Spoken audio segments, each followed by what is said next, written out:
दोस्तों, स्वागत है आपका वेदा फिजिक्स क्लासेस में। मैं हूं संगीत कुमार। आज मैं डिस्कस करने जा रहा हूं इनफाइनाइट नेटवर्क।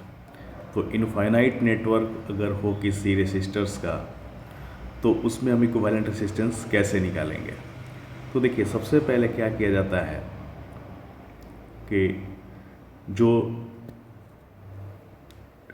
नेटवर्क दिया गया है उस सारे नेटवर्क का जो इक्विवेलेंट रेसिस्टेंस है उसको आप x मान लीजिए। पहला, जैसे मान लेते हैं कि ये दिया हुआ है, ये इनफाइनाइट नेटवर्क का ये दिया हुआ है, ये है ना, रेसिस्टर्स सारे जोड़े हुए गए हैं। तो ये सब का जो इक्विवेलेंट है ना a और b के अक्रॉस, उसको आप x मान लीजिए। ठीक।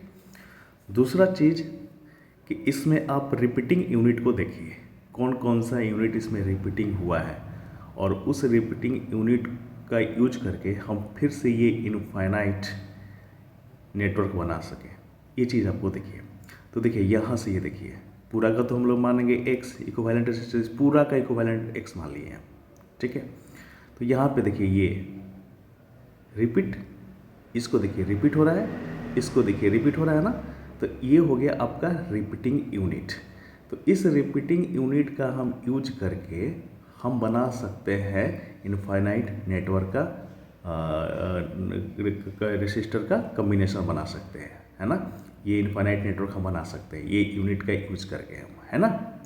ओके, सबसे पहले हम क्या करेंगे कि जितने भी रेसिस्टर्स दिए हुए हैं ना, वो सब का जो इक्विवेलेंट है ना, वो हम x मान लेंगे। ठीक है। अब यहाँ पे देखिए, ये यहाँ से इसको देखिए, ये और ये जो रेसिस्टर है, ये जो कम्बिनेशन है, इसको भी हम x मान सकते हैं। क्यों? क्योंकि मान लेते हैं कि ये पूरा इनफाइनाइट है। ठीक है, पूरा इनफाइनाइट है। तो अगर हम इसमें से इतना यूनिट को हटा लें, सपोज इतना यूनिट को हटा लें, तो ये भी तो इनफाइनाइट ही रहेगा। क्यों? क्योंकि इनफाइनाइट में आप कुछ भी जोड़ें या कुछ भी उसमें से निकालें तो इनफाइनाइट ही रहता है। ये पूरा का वैल्यू इनफाइनाइट x है, हमने x माना है, पूरा का इक्विवेलेंट रेसिस्टेंस x माना है, तो इसका भी x ही होगा। क्योंकि इसमें से बस इतना ही तो माइनस हो रहा है, तो क्या फ़र्क पड़ने वाला है। इनफाइनाइट में से अगर एक छोटा सा यूनिट को हम निकाल दें तो इनफाइनाइट ही रहेगा, जोड़ भी देंगे तो इनफाइनाइट ही रहेगा। तो जब पूरा का हम x माने हैं तो इसका भी इक्विवेलेंट x हो जाएगा। तो देखिए, यहाँ पे हम क्या लिखें, x लिख दिए।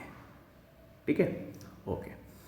अब देखिए, ये हो गया आपका r, जैसे वैसे लिखती हैं, ये है r, जैसे वैसे लिखती हैं। अब यहाँ पे देखिए, ये दोनों किस कम्बिनेशन में है, पैरेलल कम्बिनेशन में।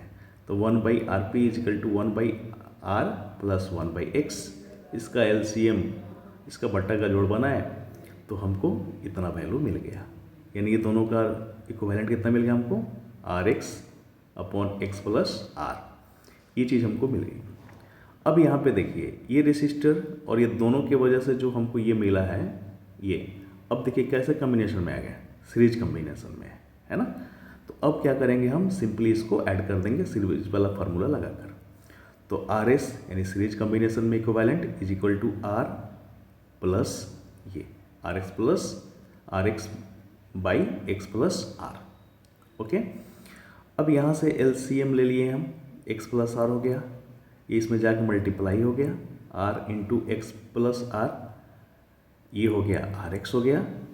अब यहाँ हम क्या किए, क्रॉस मल्टीप्लाई किए, उसके बाद x square plus RX is equal to RX plus x square plus RX cancel हो गया, एक RX इधर आ गया तो माइनस में हो गया, माइनस R स्क्वायर ये हो गया, ये पहले से जो था वैसे रह गया। तो यहाँ से हम x का वैल्यू लिख दिए -b plus minus root under b square minus 4ac होता है, क्वाड्रेटिक इक्वेशन के यूज करके हम बना रहे हैं इसको। तो ये हो गया बाई 2a। तो x is equal to b के जगह पर हो जाएगा माइनस R, अब पहले से माइनस है तो प्लस हो जाएगा, plus minus root under b square, b का वैल्यू कितना है -R का स्क्वायर, तो प्लस R हो जाएगा -4, a के जगह पे कितना हो जाएगा, a के जगह पे हो जाएगा 1, तो 1 लिख दिए। c के जगह पर हो गया R स्क्वायर, तो R स्क्वायर लिख दिया अपॉन 2a, तो 2 हो गया, a का वैल्यू हो गया 1 लिख दिए। अब इसी को कैलकुलेट किए तो ये हो गया, ये देखिए 5r² हो जाएगा, ये प्लस माइनस, ये r प्लस माइनस हो गया, r इंटू रूट अंडर 5। अब इसमें देखिए यहाँ पे हम कभी लेंगे तो प्लस वैल्यू लेंगे, चूँकि रेजिस्टेंस निगेटिव में नहीं हो सकता है, कैपेसिटेंस निगेटिव में नहीं हो सकता है, इसीलिए x इक्वल टू r है ना। यहाँ से हम प्लस लिए हैं देखिए, और r कॉमन निकाल लिए हैं तो 1 प्लस रूट अंडर 5/2 है ना। तो ये आंसर हो गया इसका, ठीक है। ओके, अब हम थर्ड डिस्कस करते हैं बीचस्टोन ब्रिज। तो देखिए बीचस्टोन ब्रिज में क्या होता है, जैसे मान लेते हैं कि ये एक हम नेटवर्क बना दिए, ठीक है, और यहाँ पे हम एक रेसिस्टर लगा दिए और इसमें हम गैल्वेनोमीटर को सेट कर दिए। तो ये हो गया जंक्शन फर्स्ट, ये हो गया जंक्शन सेकेंड। तो फर्स्ट जंक्शन के जो अपोजिट रेसिस्टर्स हैं, अगर उनका रेशियो बराबर हो सेकेंड जंक्शन के अपोजिट रेसिस्टर के रेशियो के, तब ये जो गैल्वेनोमीटर है, इस गैल्वेनोमीटर से कोई फ्लक्चुएशन नहीं होगा, अर्थात इस गैल्वेनोमीटर में कोई करंट पास नहीं करेगा। तो इस कंडीशन को हम लोग बोलते हैं बैलेंस बीचस्टोन ब्रिज। फिर से समझिए, जैसे R1 और R2 का रेशियो निकालिए, फिर R3 और R4 का रेशियो निकालिए। यदि दोनों का रेशियो आपस में सेम हो जाए तो हम कहेंगे कि बीचस्टोन ब्रिज जो है वो बैलेंस के कंडीशन में है, बैलेंस्ड बीचस्टोन ब्रिज है। और उस स्थिति में जो ये R5 रेसिस्टर है, इससे कोई करंट पास नहीं करेगा। ओके, तो वही यहाँ पे लिखा हुआ है, इफ़ R1 रेशियो R2 बराबर हो जाए R3 रेशियो R4 के, है ना, तो R5 से कोई करंट पास नहीं करेगा, ठीक है ना। This is the Wheatstone bridge, balanced Wheatstone bridge. Okay, अब यहाँ पे देखिए, यहाँ पे लिखा हुआ है, इसको हम प्रूफ करते हैं। तो पहला यहाँ पे हम लिखें, assume there is no current flowing through the galvanometer, यानी हम ये एज्यूम करके चल रहे हैं कि गैल्वेनोमीटर से कोई करंट पास नहीं कर रहा है, ठीक है। I equal to 0। तो हमको साबित करना है कि ये R1 और R2 का रेशियो बराबर हो R3 और R4 के रेशियो के। अगर हम इतना साबित कर पाते हैं तो इसका मतलब है मेरा जो एजम्पशन है वो सही है। तो यही हम क्या किए, देखिए इसको हम 0 मान लेते हैं, इसको 0 मान के हमको इतना प्रूफ करना है ना। ओके, तो assume there is no current flowing through the galvanometer, हम पहले ही मान लिए कि गैल्वेनोमीटर से कोई करंट पास नहीं कर रहा है, इसलिए IC इक्वल टू 0 हो जाएगा। So VC equal to VB equal to VC, और इसको हम X मान लिए। देखिए जब इससे कोई करंट पास नहीं कर रहा है इस रेसिस्टर से, इसका मतलब है इसका पोटेंशियल और इसका पोटेंशियल आपस में सेम हो जाएगा, पोटेंशियल डिफरेंस रहेगा तब तो करंट फ्लो करता है ना। तो इससे करंट फ्लो नहीं कर रहा है, इसका मतलब है कि इसका पोटेंशियल अगर X है तो इसका पोटेंशियल भी कितना हो जाएगा, X हो जाएगा। ओके, तो यहाँ पे हमने मान लिया X। ओके, अब यहाँ पे देखिए बाई ओम्स लॉ हम जानते हैं ना V बराबर IR होता है, ये दोनों का potential difference equal to I into R, इसमें जो करंट फ्लो करता है ना। एक मिनट, तो इसमें मान लेते हैं कि करंट फ्लो कर रहा है I, तो ओम्स लॉ से होता है V बराबर I इंटू R। V का मतलब होता है ये दोनों एंड्स का पोटेंशियल डिफरेंस, तो वही यहाँ पे हम लिख दिए हैं। ओके, अब यहाँ पे देखिए VA माइनस VB, इसके लिए हम कंसीडर कर रहे हैं, इसके लिए VA minus VB is equal to कितना हो जाएगा, इसमें करंट कौन सा फ्लो कर रहा है, I1 करंट, और रेसिस्टेंस कितना है, R1 है, तो क्या हो जाएगा यहाँ पे I1 R1 हो जाएगा, ठीक है। अब यहाँ पे देखिए VA के जगह पर हम V लिख दिए, यहाँ पे जो पोटेंशियल है वो V है, ठीक है, यहाँ पे पोटेंशियल हमने V माना। देखिए यहाँ पे हमने क्या किया कि दोनों एंड पे एक सेल को जोड़ दिया, सेल का जो पोटेंशियल डिफरेंस है वो V है, तो इस पॉइंट का हम पोटेंशियल V मान सकते हैं ना, इसको V मान लेंगे तो ये 0 हो जाएगा, है ना, क्योंकि ये हायर, ये देखिए पॉजिटिव से जुड़ा हुआ था, हायर पे है, तो हायर V होगा तो लोअर कितना हो जाएगा, 0 हो जाएगा, तभी तो ये दोनों का डिफरेंस कितना आएगा, V के बराबर आएगा। मैंने इस चीज़ों पे डिस्कस पिछले लेक्चर में किया है। ओके, तो अब देखिए इसका पोटेंशियल भी, तो इसका पोटेंशियल हमने 0 मान लिया है। ठीक है। तो ए के जगह पर कितना लिख दिए, भी लिख दिए, है ना। ए के जगह पर ए का पोटेंशियल भी है तो भी लिख दिए यहाँ पे, और बी के जगह पर कितना लिख दिए, देखिए बी के जगह पर x लिख दिए, है ना, चूँकि हम यहाँ पे भी मान चुके हैं x, है ना, बी और सी के जगह पर x लिख सकते हैं, तो यहाँ पे हम लिख दिया x लिख दिए, I1 R1 हो गया। This is equation first.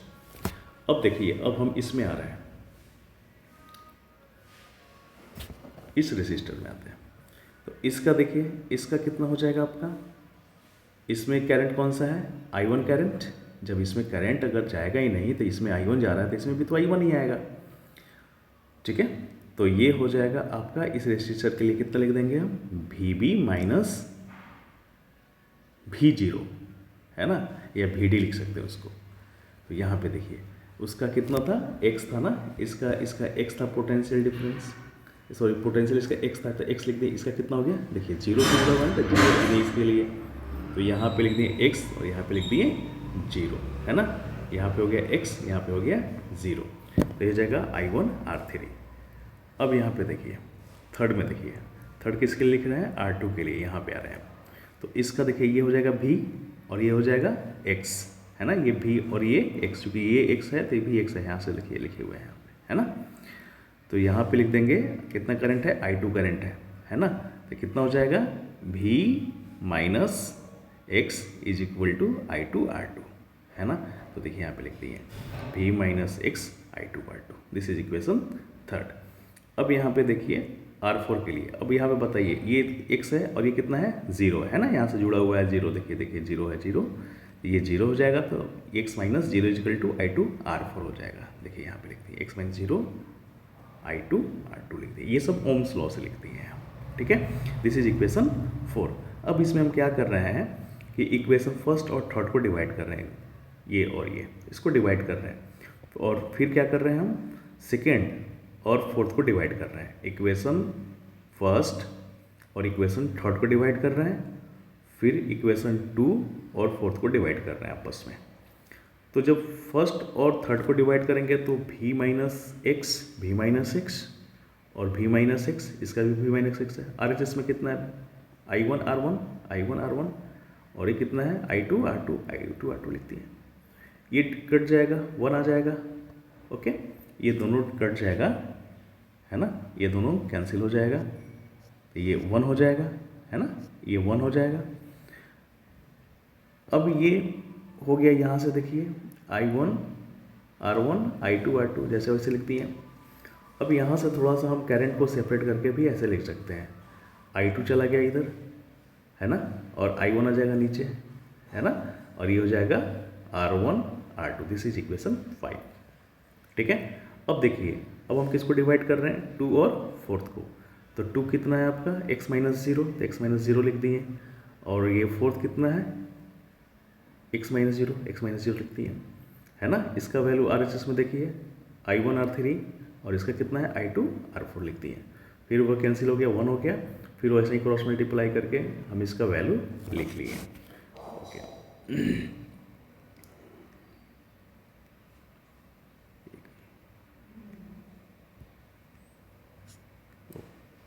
तो यहाँ पे हो जाएगा आपका I1 हो जाएगा, ठीक है, ओके।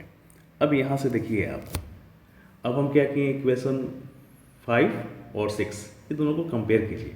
तो दोनों का क्या है, LHS बराबर है, तो RHS आपस में क्या हो जाएगा, बराबर हो जाएगा। तो ये हमने R1 upon R2 is equal to R3 upon R4 मैंने प्रूफ कर दिया। तो यही है बैलेंस्ड बीच स्टोन ब्रिज का कंडीशन। अगर ये दोनों रेशियो बराबर है तो जो बीच में लगा हुआ जो रेसिस्टर है इससे कोई करंट फ्लो नहीं करेगा, ठीक है। This is balanced Wheatstone bridge, okay. अब देखिए, आइए हम क्वेश्चन पर डिस्कस करते हैं। ये क्वेश्चन में बोल रहा है कि find the equivalent resistance in the given resistor circuit, find the equivalent resistance in the given circuit. तो यहाँ पे दिया हुआ है एक सर्किट दिया हुआ है, इसमें कितना इक्विवेलेंट रेसिस्टेंस होगा इसका हमको वैल्यू निकालना है। तो सबसे पहले जैसा दिया हुआ ऐसा मैंने बना लिया। फिर मैंने क्या बताया था कि जिस पॉइंट के क्रॉस निकालना है वहाँ पे आप एक इमेजनरी सेल लगा दीजिएगा। तो देखिए एक इमेजनरी सेल लगा दिए। तो ये हो गया हायर पोटेंशियल पे ए है तो इसको हम भी मान लिए, लोअर पोटेंशियल पे ये बी है तो इसको हम जीरो मान लिए, ये जीरो पोटेंशियल है। अब यहाँ से आप देखिए, अब इसको थोड़ा सा हम कम्बिनेशन करेंगे। देखिए यहाँ से हम चल रहे हैं तो कोई हमको रेसिस्टर नहीं मिला तो इसका ही पोटेंशियल भी हो जाएगा, इधर बढ़ रहा है तो हमको रेसिस्टर मिल गया तो वोल्टेज चेंज हो जाएगा। ओके, अब यहाँ पे देखिए, यहाँ पे हम पोटेंशियल जीरो, यहाँ पे चल रहे हैं कोई रेसिस्टर है तो इसका ही पोटेंशियल कितना हो जाएगा, जीरो हो जाएगा। ठीक है, अब देखिए जैसे पोटेंशियल इधर बढ़ रहा है तो पोटेंशियल चेंज हो रहा है ना, तो अब हमको दूसरा कुछ पॉइंट को सपोज करना पड़ेगा। तो यहाँ पे देखिए इस पॉइंट को हम मान लिए y, और इस इधर से हम आए फिर पोटेंशियल चेंज हो रहा है तो हमको क्या करना पड़ेगा, फिर दूसरे पॉइंट को हमको कुछ और सपोज करना पड़ेगा, तो इसको हम मान लिए x। ठीक है, ओके। अब यहाँ पे देखिए एक चीज़ और ध्यान में रखिएगा नोट में, जब भी 5 या 6 आपको रेसिस्टर दिखे तो आपके दिमाग में बीचस्टोन ब्रिज की बात आनी चाहिए। ठीक है, दिमाग में बीचस्टोन ब्रिज की बात आनी चाहिए। ठीक है, ओके। अब आपको देखिए, अब इसका हम लोग फिर से इसको हम इसका फिर से हम कनेक्शन कर रहे हैं। देखिए अब यहाँ पे हमने एक पॉइंट ए बना दिया, एक पॉइंट हमने यहाँ पे एक्स बना दिया, चूँकि कुछ रेसिस्टर एक्स के साथ भी जुड़े हुए हैं, और यहाँ पे मैंने एक पॉइंट पी बना दिया और यहाँ पे एक पॉइंट एक्स मैंने बना दिया। ठीक है, अब यहाँ पे देखिए पहला जो रेसिस्टर है किसके साथ जुड़ा हुआ है, भी और एक्स के साथ, तो पहला रेसिस्टर बना दिया भी और एक्स के साथ जुड़ा। ठीक है, दूसरा रेसिस्टर देखिए, दूसरा रेसिस्टर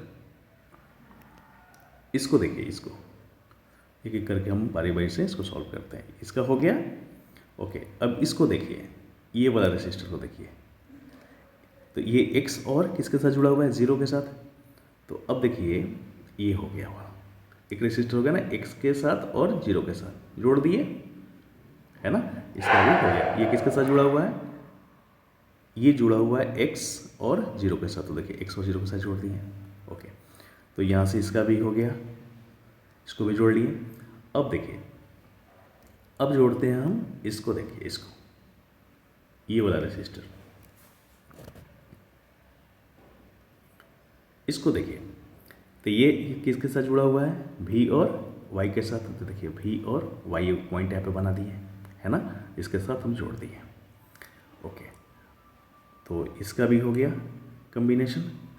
अब बचा ये और ये, दो रेसिस्टर बचा, ये और ये।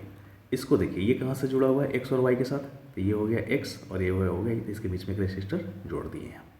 ठीक है, तो इसका भी हो गया कॉम्बिनेशन। इसका देखिए, ये किसके साथ जुड़ा हुआ है, तो ये जुड़ा हुआ है वाई और जीरो के साथ, तो देखिए ये वाई हो गया और ये जीरो हो गया, इसे जोड़ दिए, है ना। और सबका रेसिस्टेंस कितना है, आर है, सबका रेसिस्टेंस कितना है, आर है। ठीक है, अब यहाँ पे देखिए इसका और इसका रेशियो निकालिए, इसका और इसका रेशियो निकालिए, आपस में क्या हो जाएंगे, सेम हो जाएंगे ना।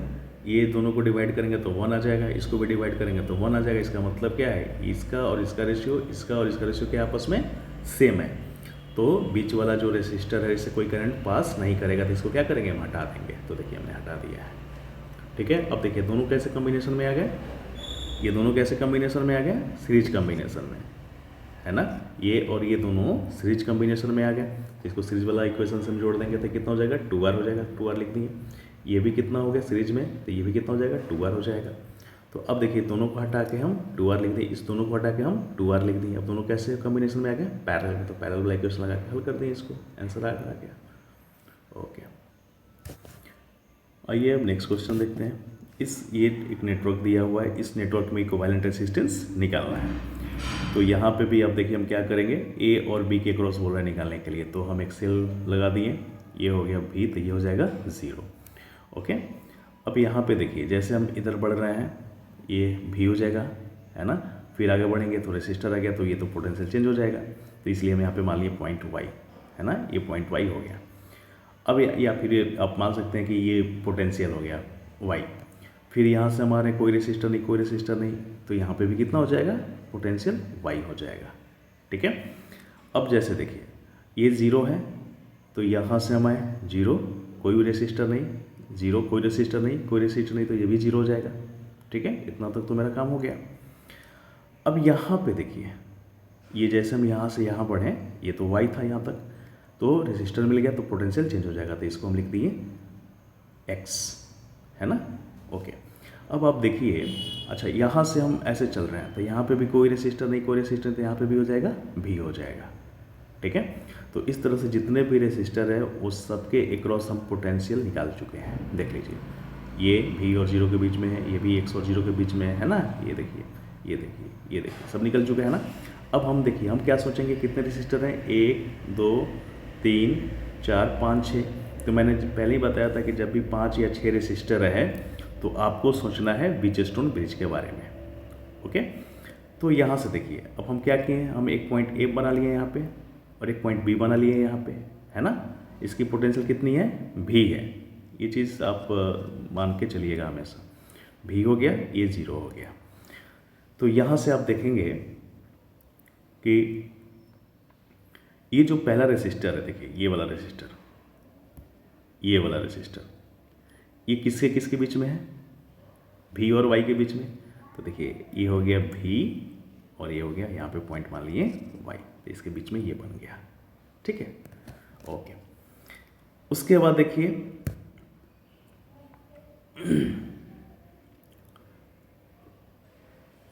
उसके बाद देखिए इस रेसिस्टर को, तो ये रेसिस्टर किसके क्रॉस है, भी और एक्स के बीच में, तो भी और एक्स के बीच में बना दिए यहाँ पे एक पॉइंट एक्स बना दिए, ये हो गया।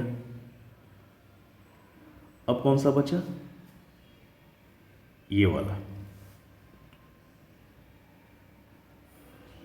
ये देखिए, ये जो रेसिस्टर है किसके बीच में है, एक्स और वाई के बीच में। तो एक्स और वाई के बीच में एक रेसिस्टर बना दिए, है ना। यहाँ पे देखिए वाला रेसिस्टर एक्स और वाई के बीच में बन गया। ये रेसिस्टर जो है ये एक्स और वाई के बीच में है, तो एक्स और वाई के बीच में एक रेसिस्टर बना दिए। ठीक है, तो ये सब का हो गया।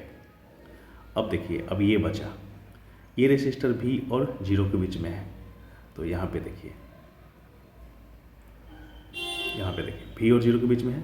तो देखिए एक रेसिस्टर हम यहाँ से लगाएं भी और जीरो के बीच में, देखिए ये वाला भी और जीरो के बीच में लगा दिए ना, ये वाला रेसिस्टर।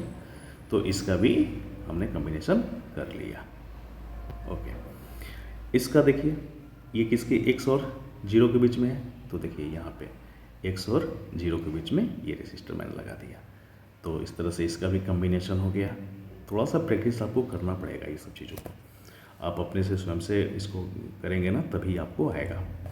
ओके, अब ये लास्ट बचा है, ये किस पे किसका कॉम्बिनेशन है, वाई और जीरो पे। तो देखिए ये हो गया आपका, इसका वाई और जीरो पे है ना कॉम्बिनेशन, तो ये हो गया वाई और ये हो गया जीरो, इसमें लगा दिया रेसिस्टर। अब यहाँ पे आप देखिए कि बीचस्टोन ब्रिज बन गया।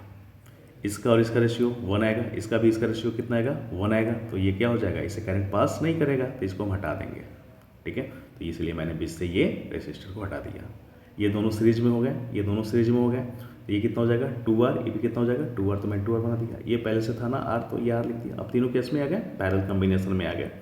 तो पैरेलल वाला फार्मूला लगा के हम यहाँ पे क्या किए, इक्विवेलेंट रेसिस्टेंस निकाल दिए। ठीक है, ओके। तो नेक्स्ट डिस्कशन अगले लेक्चर में करेंगे अच्छे अच्छे क्वेश्चंस के साथ। ठीक है, ओके, थैंक यू। अगर आप कुछ क्वेश्चन करना चाहते हैं तो प्लीज़ आप कमेंट में क्वेश्चन कर सकते हैं।